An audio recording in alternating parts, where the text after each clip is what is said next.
لله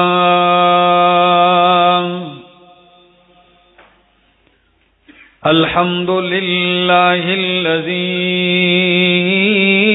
لا أول له ولا آخر له الحمد لله الذي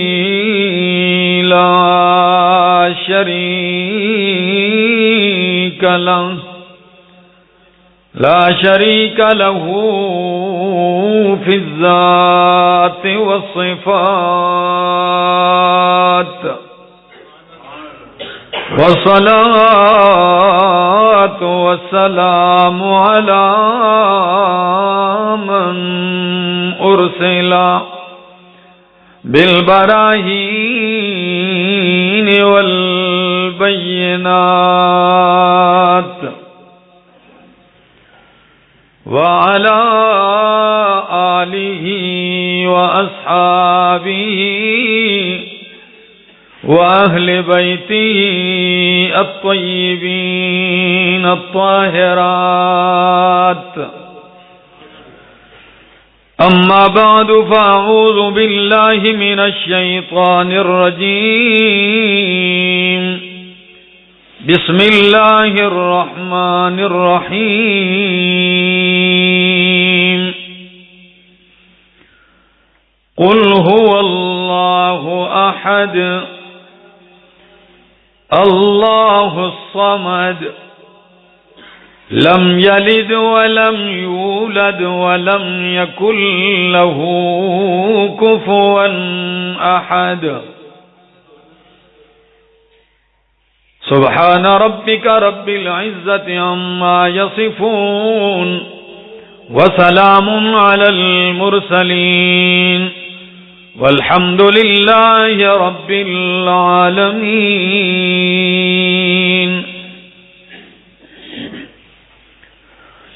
انتہائی قابل عزت، قابل احترام، ذی قدر بزرگوں، بھائیوں، عزیزوں، نوجوان ساتھیوں، السلام علیکم. دعا اور التجا ہے دربار الہی کے اندر کہ اللہ مجھے حق سچ کہہ سکنے، سمجھا سکنے کی توفیق نصیب فرمائے، اور بعد ازاں مجھے اور آپ سب کو عمل کی بھی توفیق نصیب فرمائے. میں نے آپ حضرات کے سامنے قرآن کریم 30ویں پارے کی ایک مختصر سی سورت تلاوت کی ہے، جسے ہماری سادہ بولی میں اور عوام سورہ قل هو اللہ احد کہتے ہیں، اور قرآن کریم کے اس مصحف میں اس کا نام ہے سورۃ الاخلاص. آج کے اس مختصر سے وقفے میں آپ کے سامنے قرآن کریم کی اس عظیم سورت، اس معروف اور مشہور سورت کی فضیلت، عظمت اور مختصر سی تفسیر عرض کروں گا. اللہ مجھے صحیح صحیح سمجھا سکنے کی توفیق نصیب فرمائے.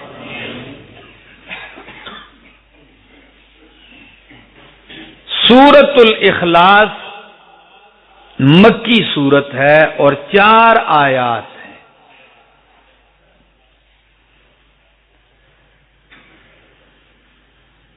مفسرین نے لکھا ہے، مستدرک حاکم کی روایت بھی ہے، مسند کی بھی ہے،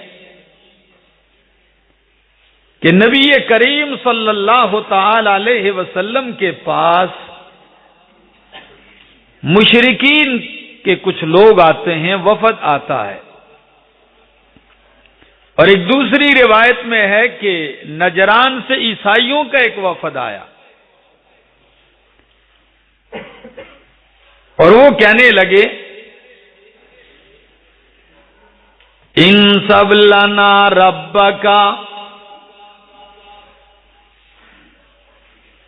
جس رب کی طرف آپ ہمیں دعوت دیتے ہیں اس رب کا شجرہ نسب بیان کر، وہ کس کا والد ہے، کس کا بیٹا ہے، اس کا سلسلہ نسب کیا ہے۔ اور ایک دوسرے وفد کے الفاظ یہ تھے دوسری حدیث میں کہ صف لنا ربک، آپ ہمارے سامنے اپنے رب کے اوصاف صفات بیان کریں، وہ کون سی صفات کا حامل اور مالک ہے۔ اور بعض مفسرین نے لکھا ہے کہ کئی لوگوں نے تو یہاں تک پوچھا اِلیٰ مَن تَدْعُونَا، تو کن کی طرف ہمیں دعوت دیتا ہے، امن حجر ام شجر ام خشب ام من ذہب، وہ پتھر کا بنا ہے، وہ لکڑی کا ہے، یا وہ سونے اور چاندی اور تانبے کا ہے، کس چیز کا بنا ہوا ہے۔ جب رب کے متعلق یہ سوالات پوچھے گئے تو رب نے اپنے تعارف میں، اپنی پہچان میں پوری سورت اتار دی جس کا نام سورت الاخلاص ہے۔ کیا انداز ہے، فرمایا قل هو اللہ احد، قل هو اللہ احد، قل کہہ دیجئے میرے پیغمبر، هو اللہ، وہ اللہ جس کے بارے میں آپ نے ابھی پوچھا ہے، سوال کیا ہے، وہ اللہ احد، ایک ہے۔ قل کہہ دیجئے هو اللہ احد، وہ اللہ اکیلا ہے، وہ اللہ یکتا ہے۔ قل هو اللہ احد، کہہ دیجئے وہ اللہ ایک ہے۔ اچھا کیا مطلب ہے ایک ہے؟ مفسرین کہتے ہیں کہ احد کا لفظ استعمال کیا ہے، بڑا جامع لفظ ہے، یعنی وہ اپنی ذات میں بھی یکتا ہے، تقسیم کو قبول نہیں کرتا، اور اپنی صفات میں بھی یکتا ہے، شریک قبول نہیں کرتا۔ قل هو اللہ احد، اب آپ کہیں گے ایک تو میں بھی ہوں، ایک تو آپ میں سے ہر ایک آدمی ایک ہی ہے، دوسرا دو نہیں ہے، تو یہ مطلب کیا ہے؟ قل هو اللہ احد، کہہ دیجئے وہ اللہ جس کے بارے میں پوچھتے ہو، احد وہ یکتا ہے، اکیلا ہے، الوہیت میں اکیلا ہے، الہ ہونے میں اکیلا ہے۔ ایک دوسرا مطلب کہ میں ایک ہوں لیکن ثانی ہے میرا، آپ میں سے ہر ایک ہے لیکن اس کے ساتھ دوسرا بھی ہم جنس ہے۔ اللہ ایسا ایک ہے کہ جس کے ساتھ ثانی اور ثالث کوئی نہیں۔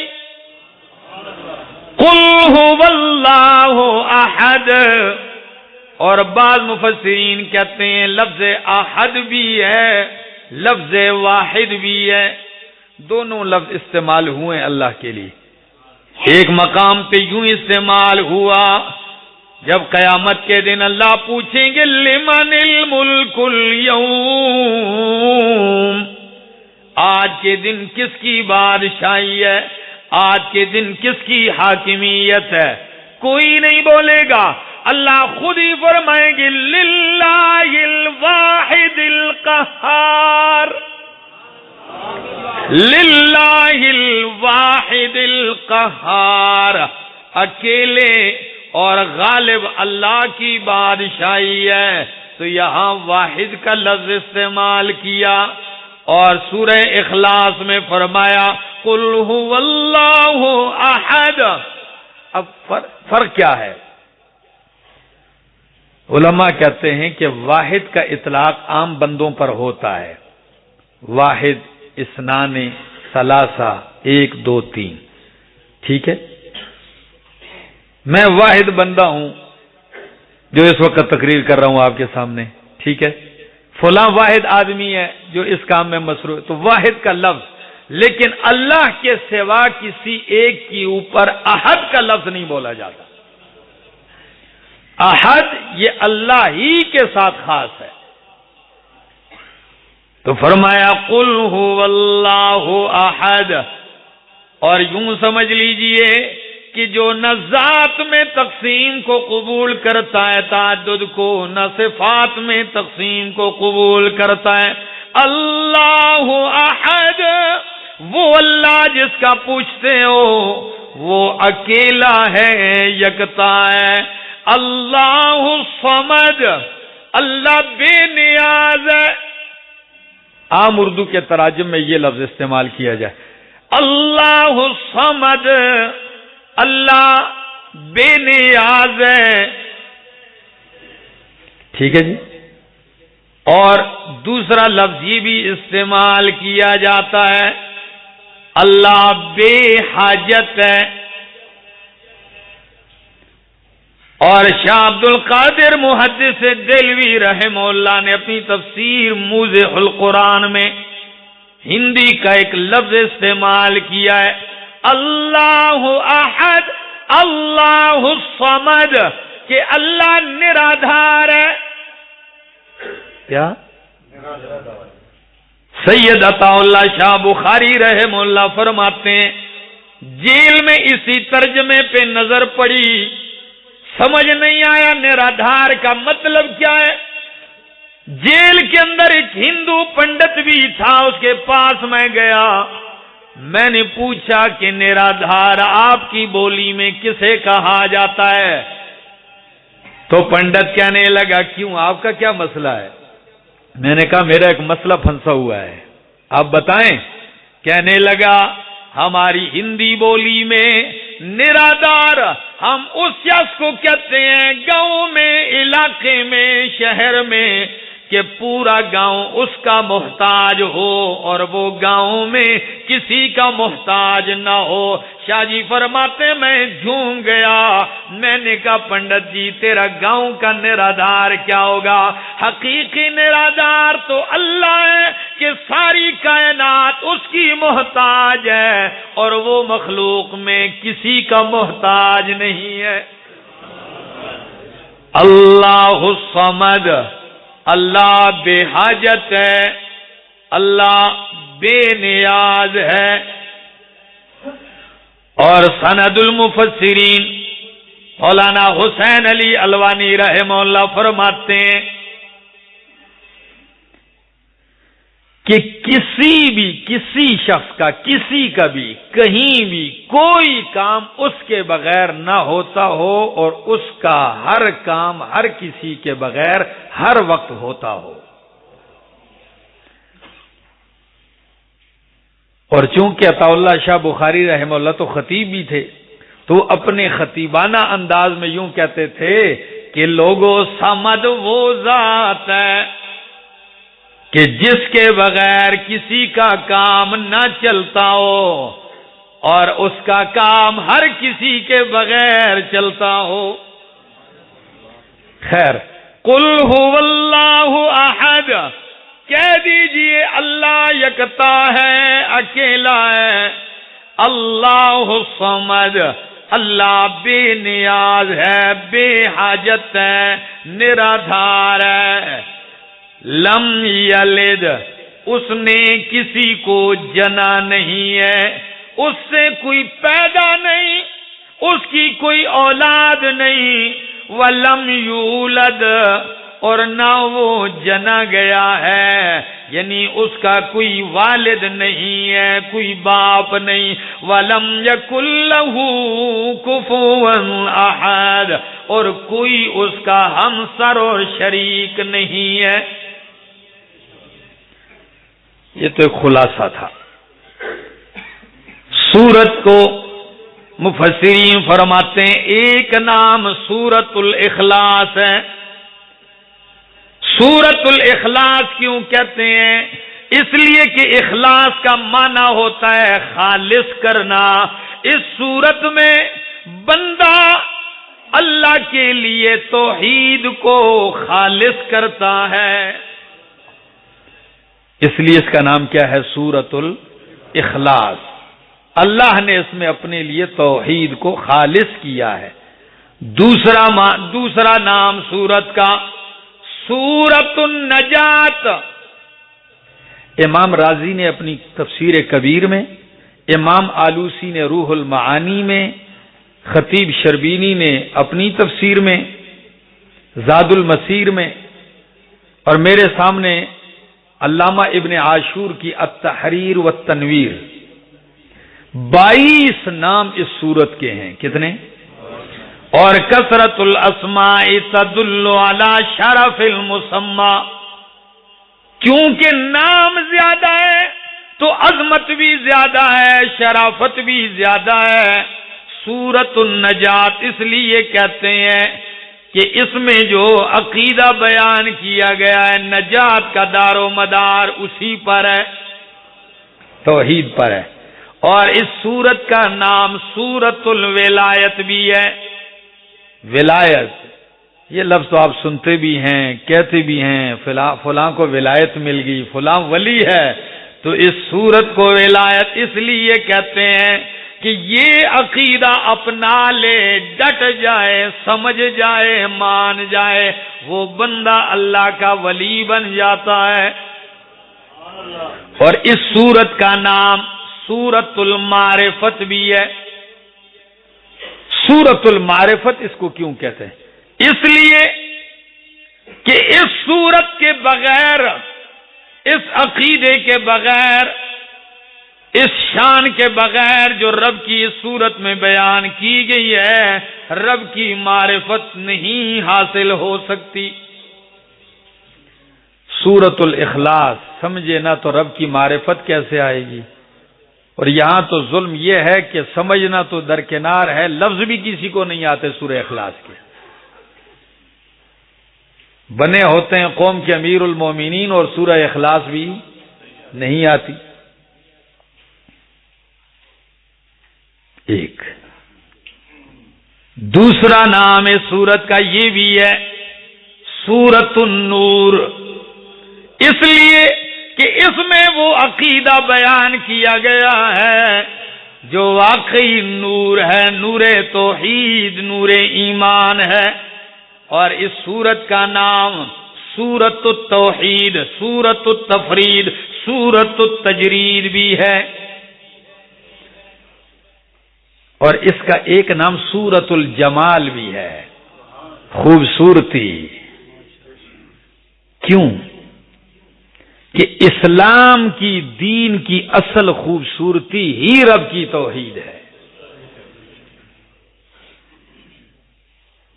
بہت سارے اسما ہیں سورت کے، اور فضیلت سورت کی، اللہ اکبر، شان سورت کی ذرا سن لیجیے.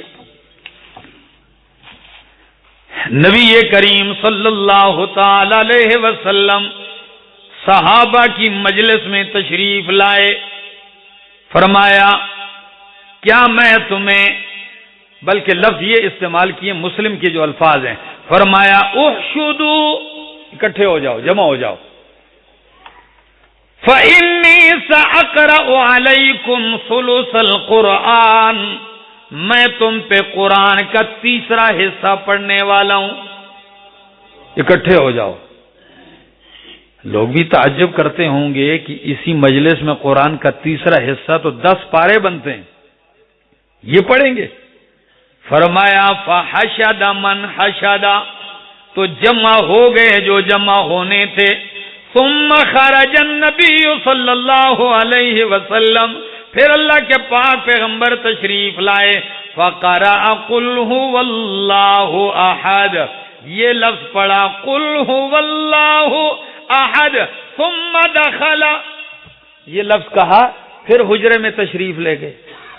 صحابہ فرماتے ہیں فقال بعضنا لبعض، ہم آپس میں گفتگو کرنے لگے، بعض سے کہنے لگے کہ اللہ کے پاک پیغمبر جو دوبارہ حجرے میں گئے ہیں، لگتا ہے وحی آ گئی ہے، جبریل اندر لے کر گئے ہیں۔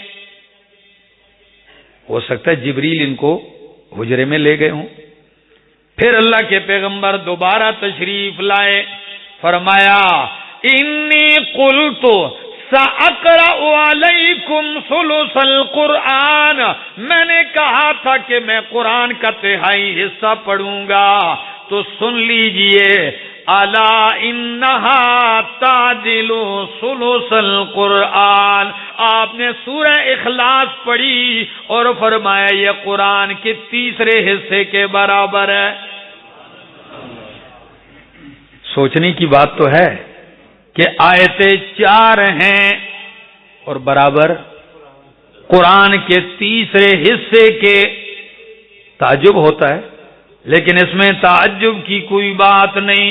اس لیے علماء فرماتے ہیں کہ قرآن میں مرکزی مضامین 3 ہیں، پورے قرآن میں مرکزی مضامین توحید، رسالت، قیامت، توحید، رسالت، اور کہیں قرآن توحید کا اس بات کرتا ہے، اس پہ دلائل، کہیں قرآن کریم رسالت کا تذکرہ کرتا ہے، نبی کی رسالت، انبیاء کی رسالت، اس پہ شواہد، اور کہیں قرآن کریم اس بات کرتا ہے تو قیامت کا کہ ایک دن آنے والا ہے، آخرت کا۔ تو یہ 3 مرکزی مضمون ہیں، توحید، رسالت اور قیامت۔ جب قرآن کے مرکزی مضامین 3 ہو گئے اور سورۃ الاخلاص میں سارے کا سارا توحید ہی کا بیان ہے، تو گویا قرآن کے تیسرے حصے کا نچوڑ اس میں آ گیا، تو یہ قرآن کے تیسرے حصے کے برابر قرار پائی۔ فرمایا انہا تعدل ثلث القرآن۔ اور مسلم ہی کی ایک حدیث میں اللہ کے پاک پیغمبر اپنی مجلس میں صحابہ سے کہتے ہیں ایاجز احدکم ان یقرأ کل یوم ثلث القرآن، کیا تم میں سے کوئی عاجز ہے اس بات سے کہ ہر دن قرآن کا تیسرا حصہ پڑھے؟ اور اسی مسلم کی دوسری حدیث میں لفظ ہے کل لیلۃ، کہ ہر رات تیسرا حصہ قرآن کریم کا پڑھ کے سوئے۔ صحابہ کرام نے فرمایا اس کی کون طاقت رکھتا ہے؟ فرمایا قل هو اللہ احد، سورہ اخلاص ہی قرآن کا تیسرا حصہ ہے، یعنی سورہ اخلاص پڑھ کے سویا کرو، یوں سمجھ لو کہ آپ نے قرآن کا تیسرا حصہ پڑھ لیا ہے اور سو گئے۔ اب بھی ایک بندہ یہ عظمت صحیح حدیث سے معلوم کرنے کے بعد بھی کوتاہی کرے گا یا اسے سورہ اخلاص رہ جائے گی۔ ایک صحابی فرماتے ہیں میرے پڑوس میں ایک شخص کو میں نے دیکھا پوری رات قیام اللیل میں لگا ہے اور ایک ہی سورت اس نے پکڑی ہے، قل هو اللہ احد، قل هو اللہ احد، پڑھ رہا ہے، بار بار پڑھ رہا ہے۔ صبح کو نبی کریم کو ذکر کیا گیا اللہ کے پاک پیغمبر سے، صحابی نے فرمایا یا رسول اللہ پوری رات قیام اللیل میں سورہ اخلاص ہی پڑھتا رہا، یعنی صحابی کے کہنے کا مقصد تھا کہ یہ تھوڑا ہے کہ اور بھی پڑھنا چاہیے تھا، بس سورہ اخلاص ہی پڑھتا رہا، 4 ہی آیتیں۔ نبی کریم نے فرمایا والذی نفس محمد بیدہ، قسم ہے اس ذات کی جس کے قبضہ قدرت میں محمد کی جان ہے، جو اس نے پڑھا ہے قرآن کے تیسرے حصے کے برابر ہے۔ تیسرا حصہ قرآن کا پڑھا ہے۔ اتنی عظمت اس سورت کی، اتنی شان اس سورت کی، اور اس کی عظمت ایک یوں بھی سن لیجئے، اگر آپ چاہتے ہیں کہ آپ اللہ کے محبوب بن جائیں، کس کے؟ تو سورہ اخلاص پڑھا کریں، صحیح مسلم مسند احمد کے الفاظ ہیں، نبی کریم نے ایک لشکر بھیجا اور اس لشکر میں ایک امام مقرر کیا ان کے لیے، تو وہ لشکر میں جب بھی نماز پڑھاتا سورہ اخلاص شروع کر دیتا، باقی سورت پڑھتا جو بھی پڑھتا، لیکن سورہ اخلاص اختتام سورہ اخلاص پہ ضرور کرتا تھا۔ تو صحابہ نے شکایت کی، یا رسول اللہ ہمارا جو امام ہے وہ ایک ہی سورت پڑھ رہا ہے، سورہ اخلاص ہی پڑھتا جا رہا ہے۔ نبی علیہ السلام نے فرمایا اس سے پوچھو جا کے کہ وہ سورہ اخلاص ہی کیوں پڑھتا ہے، کیوں پڑھتا ہے، وجہ کیا ہے؟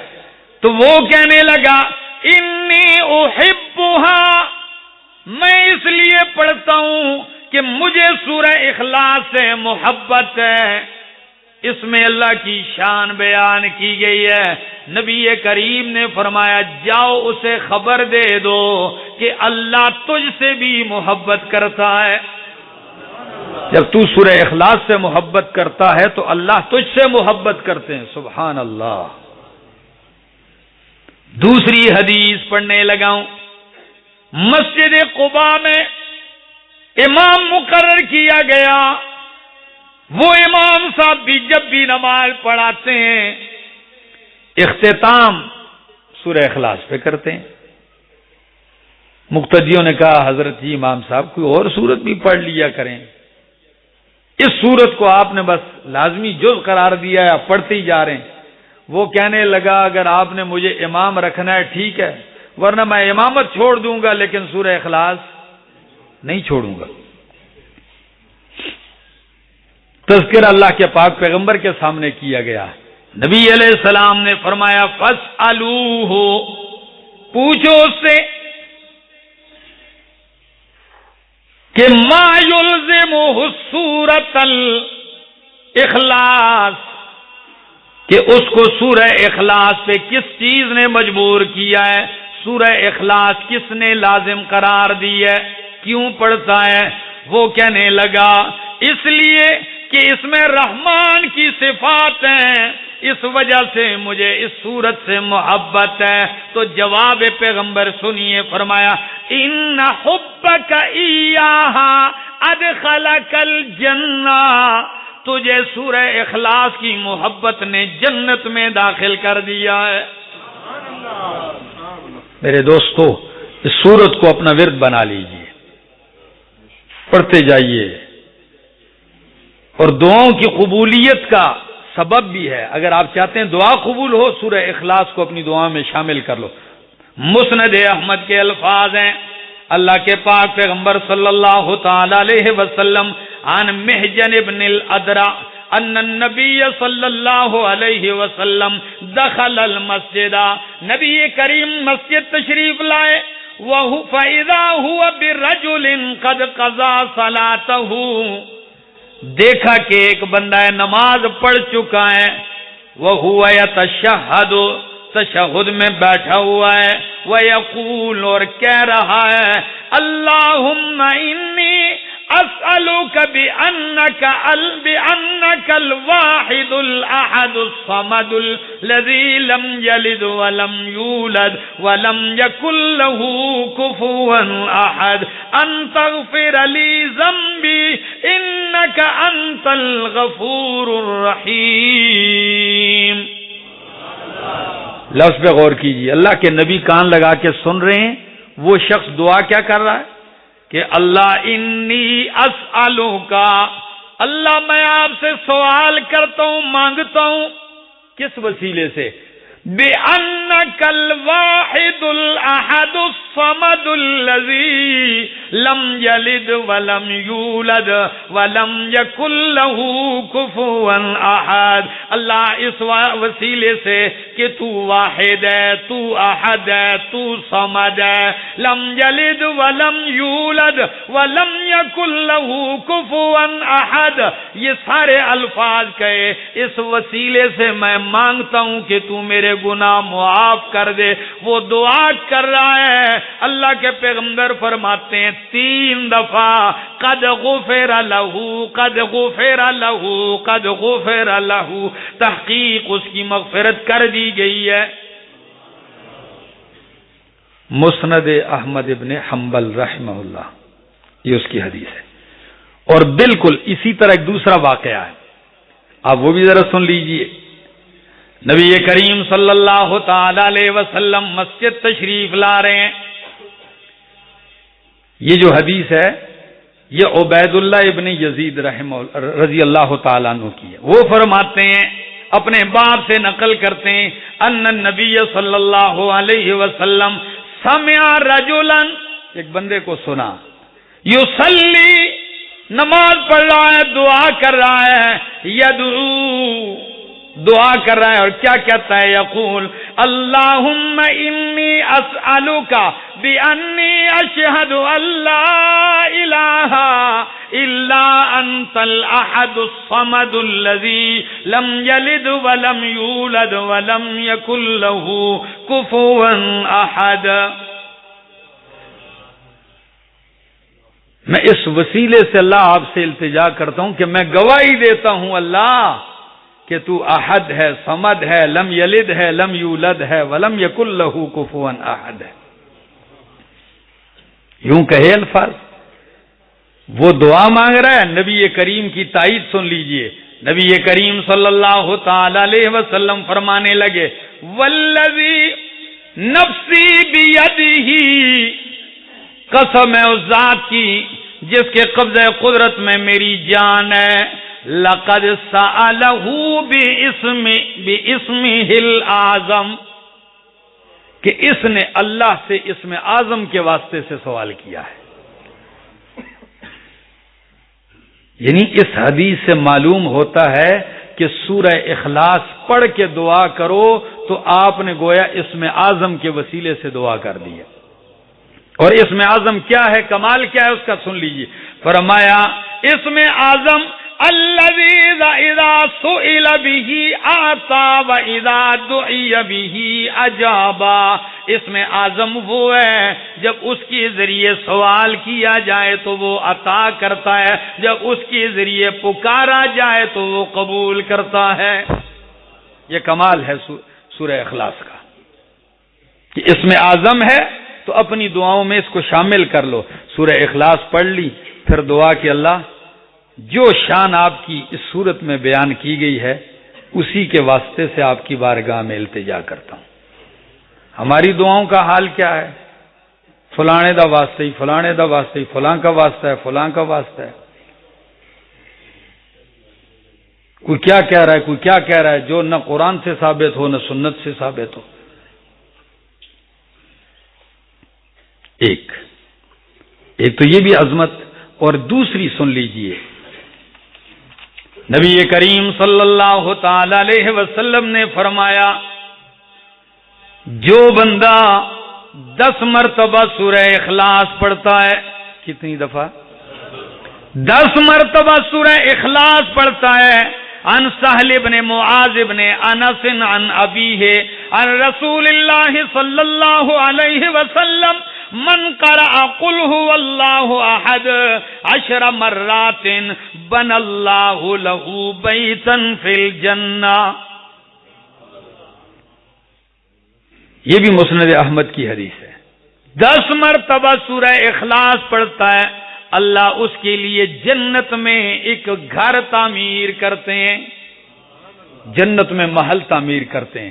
جب یہ الفاظ اللہ کے پیغمبر نے معصوم زبان سے کہے تو فاروق اعظم رضی اللہ تعالیٰ عنہ بول پڑے. فقال عمر بن الخطاب، عمر بن خطاب بول پڑے اذن نستکثر یا رسول اللہ، اگر حال یہی ہے کہ 10 مرتبہ پڑھنے سے محل ملتا ہے پھر تو ہم زیادہ پڑھیں گے. فقال رسول اللہ صلی اللہ علیہ وسلم اللہ اکثر و اطیب، اگر آپ زیادہ پڑھیں گے تو اللہ زیادہ دے گا، اس کی بارگاہ میں کوئی کمی. اتنی شان اتنی عظمت والی یہ آیت ہے. حضرت عقبہ بن عامر رضی اللہ تعالیٰ عنہ فرماتے ہیں سواری پر تھا, غزوے کے لیے جا رہا تھا, نبی کریم مجھے کہنے لگے یا عقبہ تو قل, اے عقبہ کیا ہے.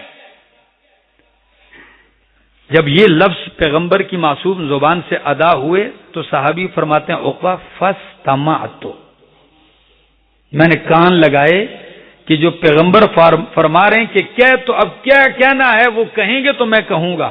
فاستمعت, میں نے کان لگائے. ثم قال یا عقبہ تو قل, اے عقبہ کیا ہے. فاستمعت, پھر میں نے کان لگائے. فقال الثالثہ, تیسری مرتبہ کہا. فقلت ما اقول, تیسری مرتبہ جب کہا کہیے تو میں نے کہا میں کیا کہوں. فرمایا قل هو اللہ احد, فقرأ السورة حتى ختمها, ثم قرأ قل اعوذ برب الفلق حتى ختمها, ثم قرأ قل اعوذ برب الناس حتى ختمها. سورہ اخلاص, فلق, ناس تینوں صورتیں پڑھنے کے بعد فرمایا ما تعوذ بمثلہن احد, ما تعوذ بمثلہن احد, کہ جس طرح پناہ اس صورتوں سے حاصل کی جاتی ہے ان کے ذریعے اس کے علاوہ کسی ذریعے سے حاصل نہیں ہو سکتی, جو پناہ آپ کو ان کے ذریعے سے مل سکتی. تو کون ہے جو عمل کرے؟ کیا آپ نے یہ نہیں سنا, میں نے کئی جمعوں میں عرض کیا کہ اللہ کے پاک پیغمبر صلی اللہ تعالی علیہ وسلم نے فرمایا 3 مرتبہ صبح, 3 مرتبہ شام, 3 مرتبہ یہ صورتیں پڑھ کے اپنے اوپر وجود پہ پھونک دے, پورے دن کے لیے کافی ہے, اس کو کوئی تکلیف نہیں پہنچے گی. لیکن کیا کریں, اس پہ عمل کرتے نہیں ہیں, کیونکہ یہ 3 مرتبہ ایک صورت پڑھنی پڑتی ہے. تو ہم نے آسان کام تلاش کیا, استاد جی بس آپ لکھ کر دے دے میں لٹکا دوں گا گلے میں, پڑھنا چھڑنا میں کوئی نہیں. جب پڑھنے کا کہا جائے تو وہ پڑھتے نہیں ہیں. اور دوسرا, کئی لوگ یہ بھی میں نے سنا ہے نا, فون کرتے ہیں اکثر تو کہتے ہیں مولانا صاحب ہم پڑھتے بھی ہیں پھر بھی کچھ اثر نہیں ہوتا. ایسے لوگ بھی دیکھیں آپ نے, کہتے ہیں یہ بھی پڑھتا ہوں پھر بھی وہی کام. اب ذرا سن لیجئے اصل وجہ کیا ہے, کہ صرف محض الفاظ نہیں, جبکہ وہ عقیدہ بھی رکھے بندہ, اس کے معنی پر بھی غور کرے. معنی پہ غور کیا ہے؟ معنی پہ تو غور یہ ہے کہ ان صورتوں میں آخری 2 میں آپ شیطان کے شر سے پناہ مانگتے ہیں. کیا کہ اللہ مجھے شیطان سے بچا, حاسد سے بچا, خناس سے بچا, اپنی مخلوق کے شر سے بچا. ادھر رب سے کہہ رہا ہے کہ ان کے شر سے بچا, ادھر ان کے ساتھ یاریاں بھی لگا رہا ہے. بات سمجھ میں آ رہی؟ یوں ہی سمجھ لی کہ آپ کے پاس دشمن آ جائے, میں ایک مثال سے سمجھانے لگا. دشمن آ جائے, سامنے مضبوط قلعہ ہے, دشمن آپ کو مارنے آ رہا ہے, تو آپ کہتے ہیں میں اس قلعے میں چھلانگ لگا کے بچوں گا, اس قلعے میں چھلانگ لگا کے. صرف یہ کہنے سے بچ جاؤ گے یا چھلانگ لگاؤ گے تو بچو گے؟ قلعے میں جاؤ گے تو بچو گے. صرف یہ لفظ ہی دوہرا رہے ہو. جب تک آپ اس چیز کے اندر غور و تدبر کریں کہ میں کہتا کیا ہوں, ادھر تو رب سے کہتا کہ اللہ میں شیطانوں سے بچتا ہوں, اور ادھر غلامی شیطان کی کر رہا ہے, اور پڑھ بھی آیت رہا ہے اس سے بچنے کی, بچنا چاہتا بھی نہیں ہے. تو ایسے کہاں اثر ہوگا؟ اس کے معنی پر بھی ذرا توجہ دینی چاہیے. تو خیر, سورہ اخلاص قرآن کریم کی شان والی سورت ہے, یہی وہ عظمت والی سورت ہے, عجیب الفاظ ہیں. علامہ ابن عاشور نے اس کے معنی میں ایک بڑا عجیب لفظ استعمال کیا ہے کہ قل هو اللہ احد, کہہ دیجئے اللہ ایک ہے, اکیلا ہے, یکتا ہے. اللہ الصمد, اللہ بے نیاز ہے, اللہ بے حاجت ہے. اس کو کسی کی حاجت نہیں ہے، وہ کسی کا محتاج نہیں. سارے نبی، ولی، فرشتے، انسان، جنات، ہر ایک اس کا محتاج ہے، وہ کسی کا محتاج نہیں. بلکہ وہ کہتا ہے انتم الفقراء الی اللہ، تم سارے اللہ کے محتاج ہو. واللہ هو الغنی، اللہ ہے جو غنی اور بے پرواہ ہے، وہ کسی کا محتاج نہیں. چاہے اللہ کا کلیم ہی کیوں نہ ہو، عظیم پیغمبر ہی کیوں نہ ہو، وہ بھی جب کہتے ہیں تو کہتے ہیں رب انی لما انزلت الی من خیر فقیر. اللہ جو بھی تو خیر نازل کرے، انی فقیر، میں فقیر ہوں. وہ کہتے ہیں میں محتاج ہوں. اب صمد کے تقریباً 26 معنی ذکر کرتے ہیں مفسرین. کوئی کہتا ہے صمد وہ ذات ہے جو اپنی صفات میں کامل. کئی علماء کہتے ہیں صمد اس ذات کو کہتے ہیں جو سب سے بے نیاز ہو، کسی کی طرف احتیاج نہ ہو. بعض فرماتے ہیں صمد وہ ذات ہے جو کھانے پینے سے پاک ہو. بعض کہتے ہیں صمد وہ ذات ہے کہ حاجتوں میں، ضرورتوں میں جس کی طرف قصد کیا جائے. الصمد الذی یصمد الیہ فی الحوائج، کہ حاجتوں میں جس کی طرف رجوع کیا جائے، صمد وہ ذات ہے. بعض کہتے ہیں صمد وہ ہے جو قادر ہو. لیکن امام راضی رحمہ اللہ نے ان سارے اقوال کو جمع کر کے ایک معنی ذکر کر دیا ہے. قرآن کا اعجاز یہ ہے، ہماری بولی تو محدود ہے نا، تو ہم صمد کے لیے سینکڑوں الفاظ تلاش کرتے ہیں. یہ ہے، یہ ہے. یہ عربیت اور قرآن کا کمال ہے کہ لفظ ایسا ذکر کر دیا جو تمام کو شامل ہے، ان میں کوئی ٹکراؤ نہیں ہے. اب وہ فرماتے ہیں وَيَشْمَلُ هَذَا الْإِسْمُ، اللہ کا یہ نام صمد یہ شامل ہے ان معانی کو، اللہ کی ان صفات کو. كَوْنُهُ تَعَالَى حَيًّا عَالِمًا مُرِيدًا قَادِرًا مُتَكَلِّمًا سَمِيعًا بَصِيرًا، لِأَنَّهُ لَوْ انْتَفَى عَنْهُ احد هذه الصفات لم يكن مسمودا الیہ. کہ اللہ وہ ذات ہے، صمد وہ ذات ہے جو حیّن کیا ہو، ہمیشہ زندہ رہنے والا ہو، عالماً سب کچھ جاننے والا ہو، مریداً اپنے ارادے کو پورا کرنے والا ہو، فعال لما یرید ہو، قادرن ہر وقت ہر چیز پہ قدرت رکھتا ہو، متکلمن بولتا ہو، سمیعن سب کی ہر جگہ سے ہر وقت سنتا ہو، بصیرن سب کو ہر جگہ ہر وقت دیکھتا ہو. اس لیے کہ جس میں ان صفات کے اندر ایک صفت بھی کم ہو جائے وہ حاجتیں پوری کر نہیں سکتا. صمد وہ ذات ہے کہ ساری مخلوق وہاں سے حاجتیں لے. اور پھر لفظ بھی بڑا عجیب استعمال کیا گرامر کے لحاظ سے، قل هو اللہ احد اللہ الصمد. اللہ صمد نہیں کہا.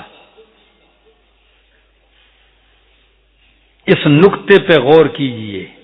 علامہ ابن عاشور فرماتے ہیں خبر کو معرف باللام کر دیا ہے، اور جب گرامر میں نحوی لحاظ سے خبر کو معرف باللام کیا جاتا ہے تو اس میں معنی حصر کا، قصر کا پیدا ہو جاتا ہے.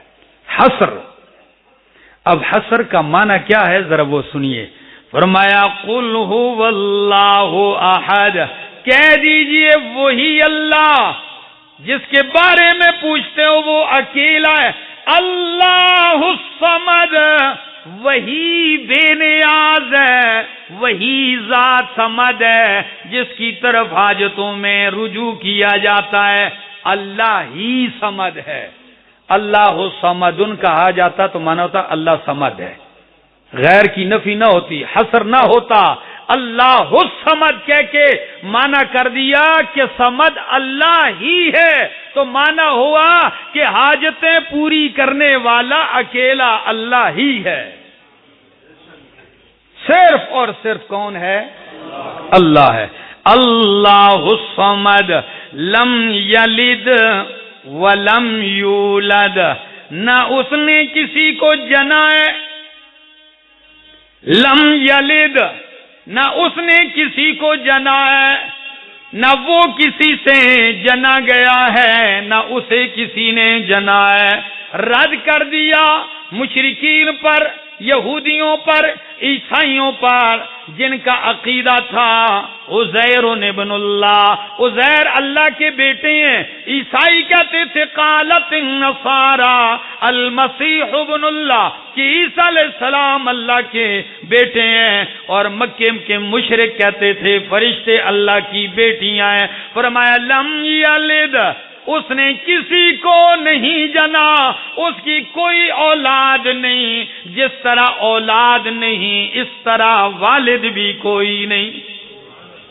سوال یہ ہے کہ پہلے لفظ میں تردید سمجھ میں آتی ہے، لم یلد اس نے کسی کو نہیں جنا، تو لوگ غلط عقیدہ رکھتے تھے تو رد کر دیا.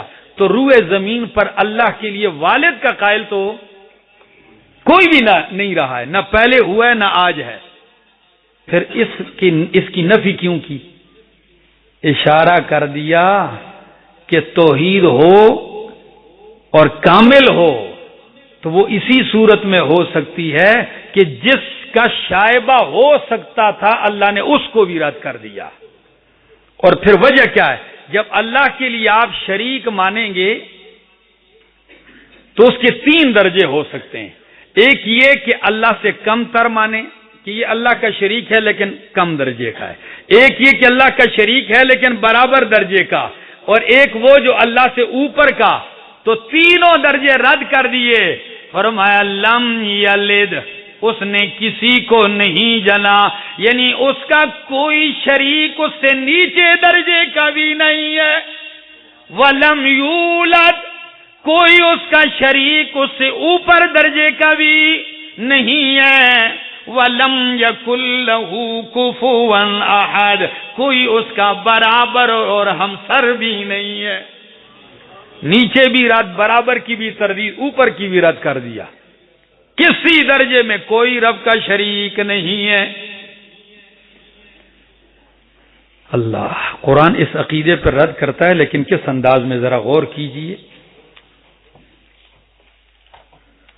یہی وجہ ہے کہ قرآن جب کہتا ہے تو قرآن یہ بھی کہتا ہے لم یلد، اس نے کسی کو جنا بھی نہیں اور وہ کسی سے جنا گیا بھی نہیں. تو جو اس طرح سلبی اولاد کے قائل تھے اس کو بھی رد کر دیا. اور جیسے آج کل کے لوگ کہتے ہیں جی ہم نے کب کہا عیسیٰ علیہ السلام اللہ کے بیٹے ہیں. بیٹا تو ہم اس معنی میں کہتے ہیں کہ متبنا، پیدا نہیں اللہ سے، اللہ نے بیٹے کی طرح ان کو بنا لیا ہے. بات سمجھ میں آ رہی؟ جس طرح کوئی بڑا آدمی کسی کو اپنا کیا بنا لے، بیٹا بنا لے، اس کا یہ مطلب نہیں کہ یہ اس سے پیدا ہے. تو اللہ نے اس کو بھی رد کر دیا. فرمایا اللہ نے اولاد بنا بھی نہیں رکھی. متخذ صاحبۃ ولا ولدا، اس نے اولاد ٹھہرائی بھی نہیں ہے. منہ بولا بھی کسی کو بیٹا نہیں بنایا، یہ بھی غلط ہے. آئیے سورت کا نام سورۃ المریم. یہ کیسا عقیدہ ہے، قرآن اس پر رد کیسے کرتا ہے. فرمایا وَقَالُوا اتَّخَذَ الرَّحْمَنُ وَلَدًا، لوگ کہتے ہیں کہ رحمان نے بیٹا بنا رکھا ہے، ولد بنا رکھا ہے، پکڑ لیا ہے. تو اللہ فرماتے ہیں لَقَدْ جِئْتُمْ شَيْئًا إِدًّا، تم بہت ہی بھاری چیز لائے ہو، تم بہت ہی بری چیز لائے ہو. اتنی بری ہے، اتنی باری اور اتنی مجرمانہ بات ہے کہ تکاد السماوات یتفطرن منہ، قریب ہے کہ آسمان پھٹ جائیں اس سے، وتنشق الارض، زمین پھٹ جائے، وتخر الجبال حدا، پہاڑ ریزہ ریزہ ہو کے گر پڑے، کس بات سے؟ ان دعوا للرحمن ولدا، اس بات سے کہ رحمان کے لیے بیٹا پکاریں، اس بات کا دعویٰ کریں کہ اللہ کی اولاد ہے۔ یہ اتنا سخت جملہ ہے کہ اللہ فرماتے ہیں اس سے آسمان پھٹ سکتے ہیں، اس سے زمین پھٹ سکتی ہے، اس سے پہاڑ ریزہ ریزہ ہو سکتے ہیں۔ تو میں نے ایک جمعے میں یہ بھی کہا کہ لوگ کہتے ہیں چوری زیادہ ہوگی اس لیے زلزلے آتے ہیں، کبھی کہتے ہیں جی شراب زیادہ ہوگی زلزلے آتے ہیں۔ میں نے کہا یہ تو ذکر کرتے ہو، یہ نہیں ذکر کرتے ہو کہ شرک کی وجہ سے بھی زلزلے آتے ہیں جو قرآن کہتا ہے کہ آسمان پھٹ سکتے ہیں، زمین پھٹ سکتی ہے، پہاڑ ریزہ ریزہ ہو سکتے ہیں، تو وہ کس گناہ کی وجہ سے؟ شرک کی وجہ سے۔ ان دعوا للرحمن ولدا، سن لیجئے، فرمایا وما ينبغي للرحمن ان يتخذ ولدا، اللہ کی شایع نشانی نہیں، اللہ کے لائق ہی نہیں کہ اللہ کسی کو بیٹا بنائے۔ فرمایا سن لیجئے، ان کل من فی السماوات والارض الا آتی الرحمن عبدا، آسمان و زمین میں جتنی بھی ہیں سارے کے سارے جب اللہ کے بارگاہ میں آئیں گے تو عبدا، بندے اور غلام بن کے آئیں گے۔ بیٹے بن کے آئیں گے کہ بندے اور غلام؟ تو اب ان دو عقیدوں میں ٹکراؤ کیسے ہے؟ جو غلام ہو تو بیٹا غلام ہو سکتا ہے؟ بیٹا غلام نہیں ہو سکتا اور غلام بیٹا نہیں ہو سکتا۔ تو جب اشارہ کر دیا کہ سارے میرے غلام ہیں، سارے میرے بندے ہیں، غلام اور بندے ہوئے تو بیٹا بننے کا سوال ہی پیدا نہیں ہوتا۔ اللہ، یہ قرآن کریم کی وہ صورت ہے جو توحید الہی پر مشتمل ہے۔ لم یلد ولم یولد وَلَمْ يَكُنْ لَهُ كُفُوًا أَحَدٌ۔ اور بعض علماء نے کہا کہ یہ سورت خود ہی اپنی تفصیل کرتی ہے، ہر لفظ پہلے کے لیے تفصیل ہے۔ فرمایا اللہ احد ہے، کیا؟ تو فرمایا احد کیسا ہے؟ الصمد ہے، یعنی ایک ہے، وہ ایک ایسا ہے کہ اس کو دوسرے کی ضرورت۔ اچھا، تو سمد کیسے ہوتا ہے؟ فرمایا سمد وہ ہے جو نہ کسی سے پیدا ہو نہ اس سے کوئی پیدا ہو۔ لم یلد ولم یولد، اور لم یلد ولم یولد ہی کی تفسیر ہے لم یکن لہ کفوا احد، بالکل ایک دوسرے پر مرتب ہے۔ عظیم صورت ہے قرآن کریم کی، ورد بنا لو صبح اور شام، اور آخری دو صورتوں کے ساتھ اس کو پڑھا کرو، آپ کو کسی چیز کی کوئی تکلیف نہیں پہنچے گی۔ یہ ضمانت ہے شیاطین کے شر سے، حاسدین کے شر سے بچے رہو گے اور رب کی توحید کا اقرار کرتے رہو گے۔ اگر یہ صورت پڑھ کے اگر فوت بھی ہو گئے، رات کو بندہ مر بھی گیا تو رب کی توحید کا اقرار کر کے مرا ہے، مشرک ہو کے نہیں مرے گا، شرک سے بیزار ہو کے مرے گا۔ اللہ سے دعا ہے اللہ عمل کی توفیق عطا فرمائے، اللہ اپنی کتاب کی سمجھ نصیب فرمائے، قرآن کریم سے اللہ محبت نصیب فرمائے۔